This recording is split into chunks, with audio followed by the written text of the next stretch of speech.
ஒன்று நாளாகமத்தின் புஸ்தகம் 29ஆம் அதிகாரம் நீங்கள் 2ஆம் 3ஆம் வசனத்தை நீங்கள் வாசிப்பீர்களானால், ஒன்று நாளாகமம் 29ஆம் அதிகாரம் 2ஆம் 3ஆம் வசனத்திலே, நான் என்னாலே இயன்ற மட்டும் என்னுடைய தேவனுடைய ஆலயத்துக்கென்று பொன் வேலைக்கு பொன்னையும் வெள்ளி வேலைக்கு வெள்ளியையும் வெண்கல வேலைக்கு வெண்கலத்தையும் இரும்பு வேலைக்கு இரும்பையும் மர வேலைக்கு மரத்தையும் பதிக்கப்படத்தக்க காந்தி உள்ள கற்களையும் பலவர்ண கற்களையும் விலையேறப்பெற்ற சகலவித ரத்தனங்களையும் வெண்கற்பாலங்களையும் கோமதேகம் முதலிய கற்களை ஏராளமாக சவதரித்தேன்.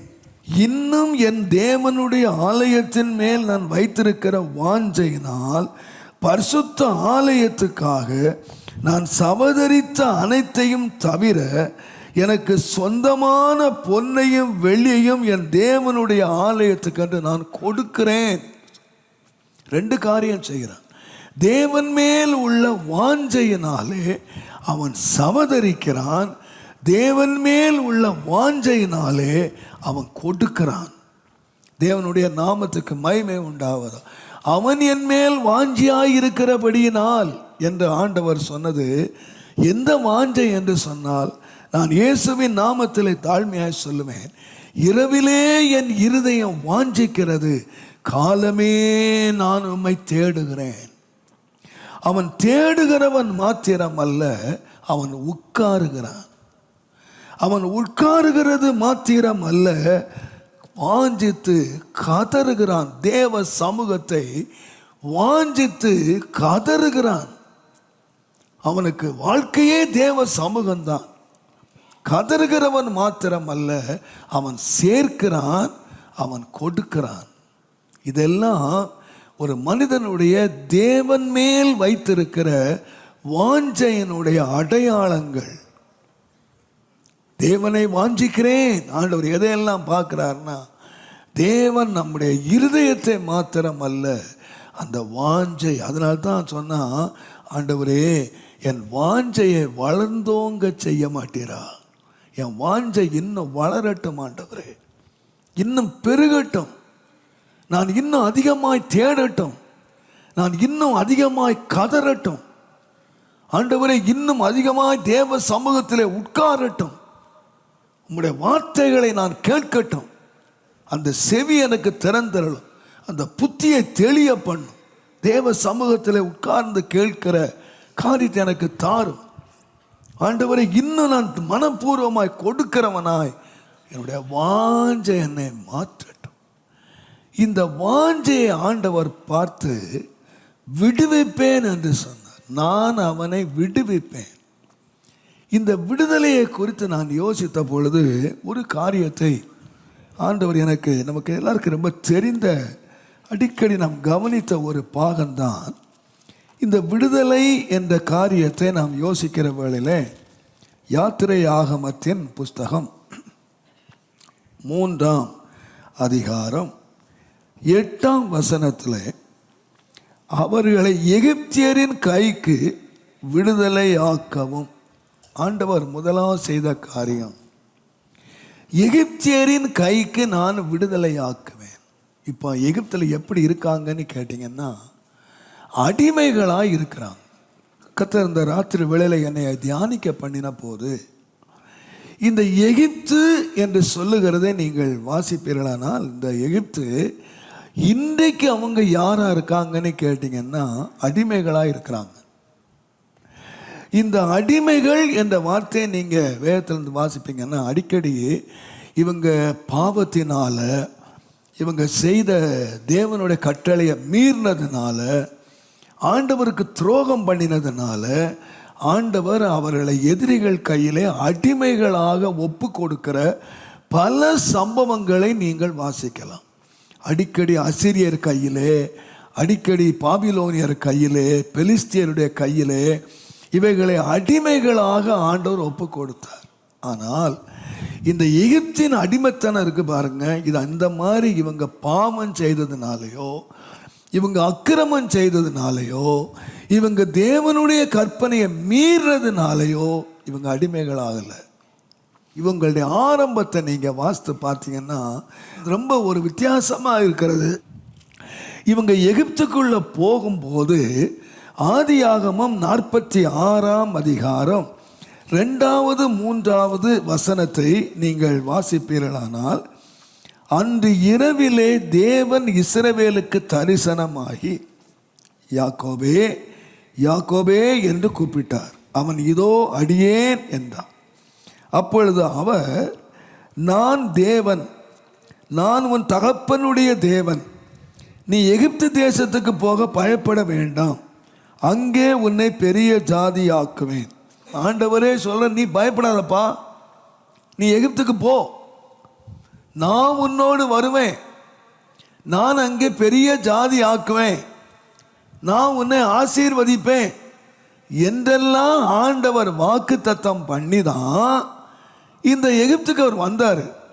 அவர் சொல்றார், நீ எகிப்துக்கு போக பயப்படாதேன்னு சொன்னா அவர் எகிப்துக்கு போக பயப்பட்டிருக்கிறாரு.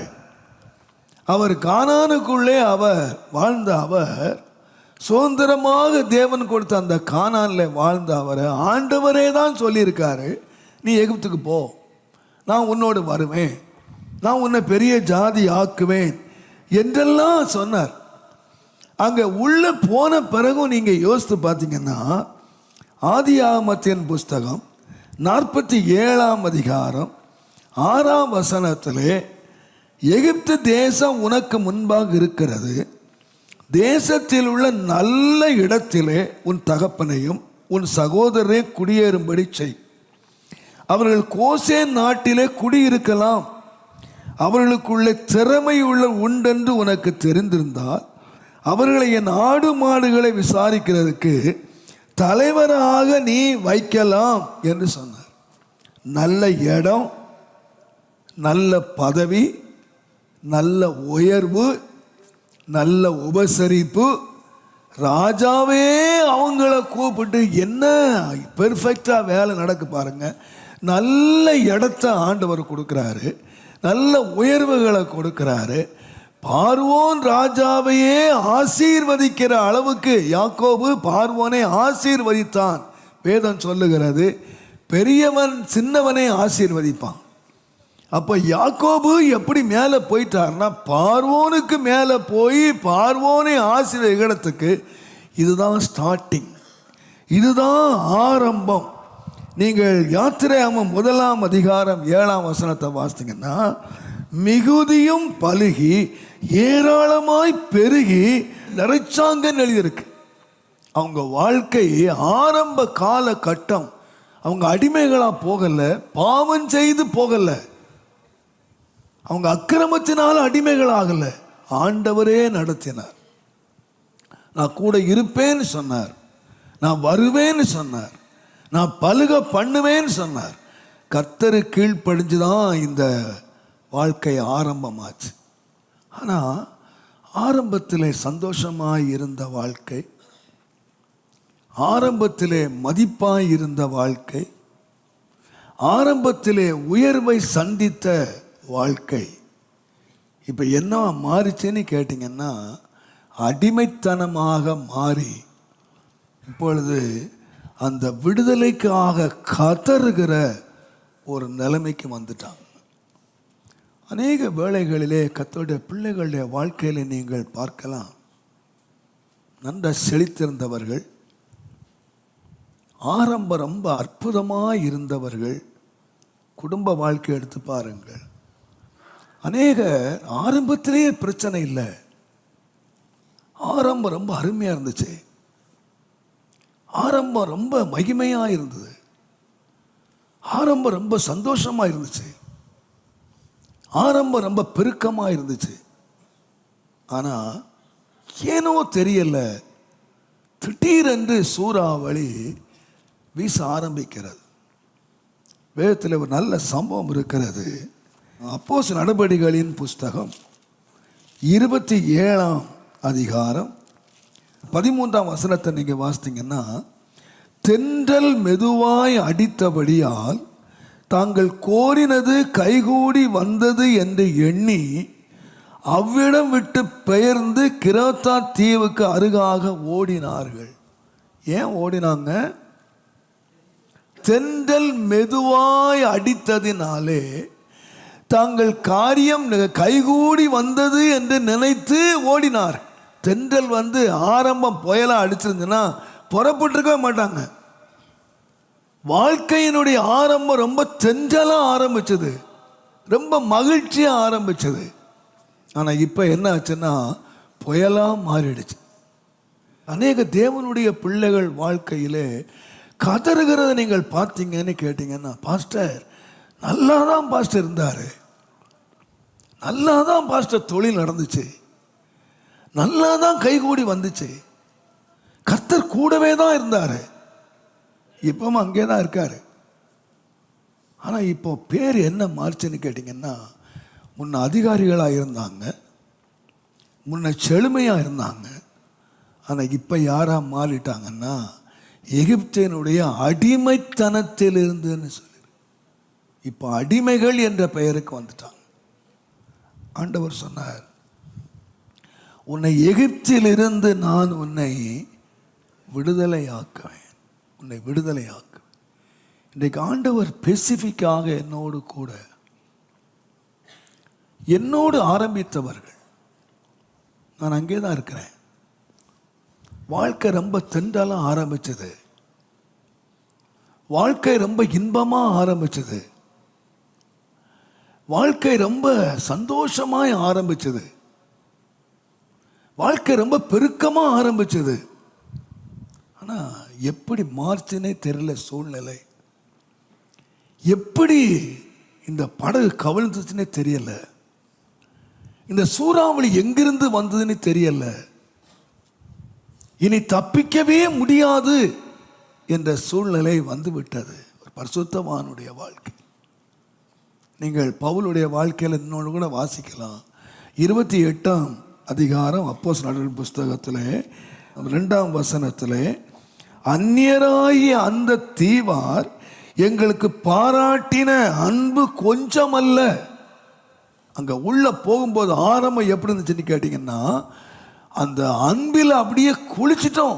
அன்பு கொஞ்சம் அல்ல, விறகு பொறுக்கிட்டு வந்தாங்க, எங்களை குளிர்காய வச்சாங்க, எங்களை சேர்த்துக்கிட்டாங்க, எங்களை அன்பு காட்டினாங்க. ஆனால் கொஞ்ச நேரத்திலே வாசித்தீங்கன்னா பரிசுத்தவானுடைய வாழ்க்கையிலே அந்த அன்பு காட்டினவங்க, சேர்த்து கொண்டவங்க, இவன் யாரையோ கொலை செய்துட்டு வந்திருக்கான், இந்த கொலை அவனை விட்டு வைக்கல பாருங்க, இங்க கூட அவனை துரத்துது என்று சொல்லக்கூடிய அளவிலே பரிசுத்தவானுடைய வாழ்க்கை தலைகீழாக மாறிடுச்சு. உங்கள் வாழ்க்கை ரொம்ப மகிமையாக ஆரம்பிச்சதுங்க. உங்கள் குடும்ப வாழ்க்கை, உங்கள் தொழில் ரொம்ப நல்லா ஆரம்பிச்சது. ஆனால் இப்போ நீங்கள் அந்த இடத்துல இருந்து நீங்கள் விடுதலைக்காய் கதறுகிற மனிதர்களாக இருக்கலாம், நீங்கள் அழுகிற மனிதர்களாக இருக்கலாம். என் ஆரம்பம் இவ்வளோ மகிமையாக இருந்துச்சு, இவ்வளோ மகிழ்ச்சியாக இருந்துச்சு. எனக்கு தெரியும், ஒரு அருமையான தாயார், அவங்க ரட்சிக்கப்பட்டு கர்த்தருக்குள்ளே வந்தாங்க. அவங்க சொன்ன ஒரு சாட்சியை நான் கேட்டேன். அவங்க அவங்க ஹஸ்பண்டை போல ஒரு அன்பான ஒரு ஹஸ்பண்ட் தனக்கு இல்லை அப்படின்னு சொன்னாங்க. அவ்வளவு அன்பு கூர்ந்த ஒரு ஹஸ்பண்ட். ஆனால் என்ன நடந்துன்னே தெரியாது. 4 பிள்ளைகளை அவர்கள் பெற்றெடுத்தார்கள். என்ன நடந்ததுன்னே தெரியாதுங்க. பஸ்ஸில் போய்கிட்டு இருக்கும் சொல்லுவாரான், எவனடி பார்த்துட்டு வரான்னு வரான். உங்களுக்கு இவங்க அப்படி கண்ணை மூட்டு வருவாங்க. அப்படியே என்ன என் புருஷன் அப்படி பேசினதே இல்லையே, எவனடி பார்த்துட்டு வரான். இவங்களுக்கு இந்த மாதிரி ஒரு பேசினதே இல்லைங்க. எவ்வளோ மரியாதையாக பேச. படுத்திருப்பேங்க ராத்திரி 12 மணிக்கு, 12 மணிக்கு என்னை எழுப்பி, ராத்திரி 12 o'clock என்னை எழுப்பி வீட்டுக்கு பின்னாலே கொண்டு போய் உடம்புல ஒரு துணி இல்லாமல் கழற்றி அட்டின்னு அடிச்சு, அவர் சொல்லுகிற கோபமான வார்த்தைகள், பொய்யான குற்றச்சாட்டுகள் என்னால் தாங்கவே முடியல. பாஸ்டர், ஏன் நடந்தது? என் வாழ்க்கை இவ்வளவு இன்பமா நடந்துச்சு, இவ்வளவு இன்பமா நான் வாழ்க்கை நடத்திட்டு வந்தேன், இவ்வளவு சந்தோஷமா 4 பிள்ளைகளை நான் பெற்றேன். என் வாழ்க்கையில் ஏன் இந்த குழப்படி, ஏன் இந்த வெறுமை, ஏன் இந்த புயல்? அவங்களால இந்த சமாளிக்கவே முடியல. ஒரு காலத்தில் என்னை நேசித்த ஒரு புருஷன், எல்லாம் அன்பு கூர்ந்த ஒரு புருஷன், என் மேல உயிரையே வச்சிருந்த புருஷன் இன்றைக்கு சூறாவளியா மாறி நிற்கிறான். அவங்களால புரிஞ்சிக்கவே முடியல. சொந்தக்காரங்க சொன்னாங்க விட்டுட்டு வாடின்னு சொன்ன. இல்லை இல்லை, வாழ்ந்த நாட்களை நான் நினைக்கிறேன். ஒரு காலம் என்னை வாழ வச்சார் இல்லையா? யோபுக்கு எல்லாம் போச்சு. யோபு மனைவி சொன்னா, சாவியா? இல்லைம்மா, இவ்வளோ நாள் நன்மை பெற்றோம் இல்லையா? கர்த்தர் நன்மை கொடுத்தார் இல்லையா? 10 பிள்ளைகளை கொடுத்தார், ஆட்டை கொடுத்தாரு, மாட்டை கொடுத்தாரு, மந்தையை கொடுத்தார். செழுமையான ஒரு காலத்தை நாம் ஆண்டவர்கிட்ட அனுபவிச்சோமே. அதே போலதான் இஸ்ரவேல் ஜனங்கள் செழுமையான காலங்களை அனுபவிச்சாங்க, உயர்வை அனுபவிச்சாங்க, மேன்மைகளை அனுபவிச்சாங்க, வசதிகளை அனுபவிச்சாங்க. ஆனா அதே ஜனங்கள், கர்த்தருடைய ஜனங்கள் வாழ்க்கையில இன்றைக்கு ஒரு பெரிய வெறுமையும் அடிமைத்தனமும் பெரும் பிரச்சனைகளையும் சந்தித்து கொண்டிருக்கிறார். அப்படிப்பட்ட மனிதர்களோடு இன்றைக்கு ஆண்டவர் ஸ்பெசிஃபிக்காக பேசுகிறார். நீ என் மேல் வாஞ்சையா இருக்கிறபடியினால் நான் உன்னை விடுதலையாக்குவேன், நான் உன்னை விடுதலையாக்குவேன். காலங்கள் கடந்து போயிருக்கலாம்.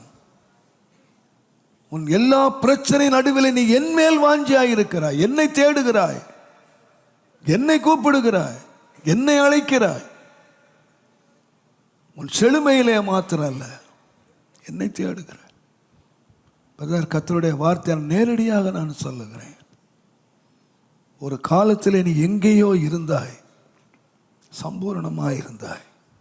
உன் குடும்ப வாழ்க்கை ரொம்ப மகிழ்ச்சியா இருந்துச்சு, ஆரம்பம் ரொம்ப சந்தோஷமா இருந்துச்சு. அது எதுவாக இருக்கலாம். ஆனால் இன்றைக்கு நீ எதை நினைக்கிறாய் என்று சொன்னால், ஆரம்ப நாளை நினைக்கிறாய். ஆரம்ப நாளை நான் எப்படி இருந்தேன், இப்ப ஏன் இப்படி தலைகீழா மாறிச்சு என்று உனக்கே தெரியல. ஆனாலும் என்ன தலைகீழாய் மாறினாலும் கர்த்தர் உன்னை பார்க்கிறார். அவன் என் மேல் வாஞ்சியாய் இருக்கிறான். நான் அவனை விடுதலையாக்கி அவனை உயர்ந்த இடத்திலே நான் உட்கார, அவனை உயர்ந்த இடத்திலே நான் உட்கார வைப்பேன். இஸ்ரவேல் ஜனமே, நான் அவன் எகிப்தில் இருந்து விடுதலையாக்குறது மாத்திரமல்ல, உன்னை பாலும் தேனும் ஓடுகிற தேசத்திலே நான் கொண்டு சேர்ப்பேன். எகிப்து என்னதான் உனக்கு நல்ல இடமா இருந்தாலும், எகிப்து என்னதான் உனக்கு செழுமையான இடமா இருந்தாலும், எகிப்தில் உனக்கு என்னதான் உயர்வு கிடைச்சாலும், என்னதான் உனக்கு பெருக்கம் உண்டானாலும், அந்த தேசம் பாலும் தேனும் ஓடுகிற தேசம் அல்ல. அது வெறும் மாதுளம்பழமும் மச்சமும் வெங்காயமும் கொடுக்கிற மாரி தான். நான் உனக்கு ஆயத்தம் பண்ணி வச்சிருக்கிற தேசம் பாலும் தேனும் ஓடுகிற தேசம். உன்னை விடுதலையாக்குற மாத்திரம் அல்ல,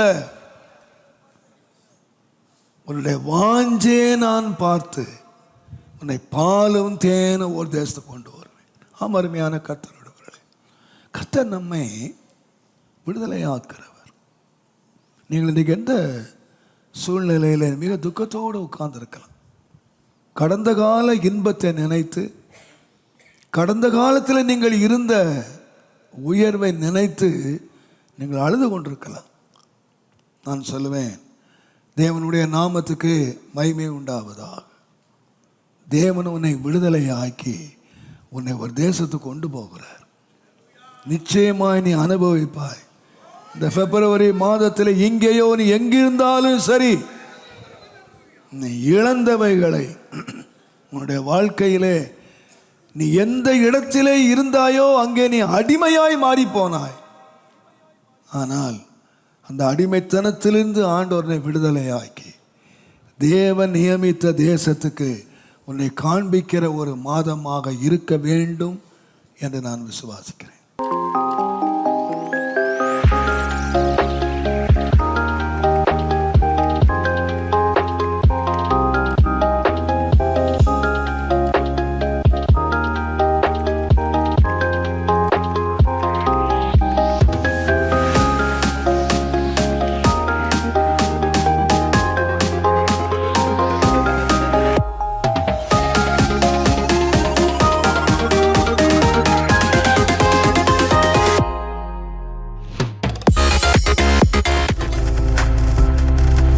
நீங்கள் பார்த்து கொண்டிருப்பது உங்கள் ஜாய் டிவி. உங்கள் துக்கம் சந்தோஷமாய் மாறும்.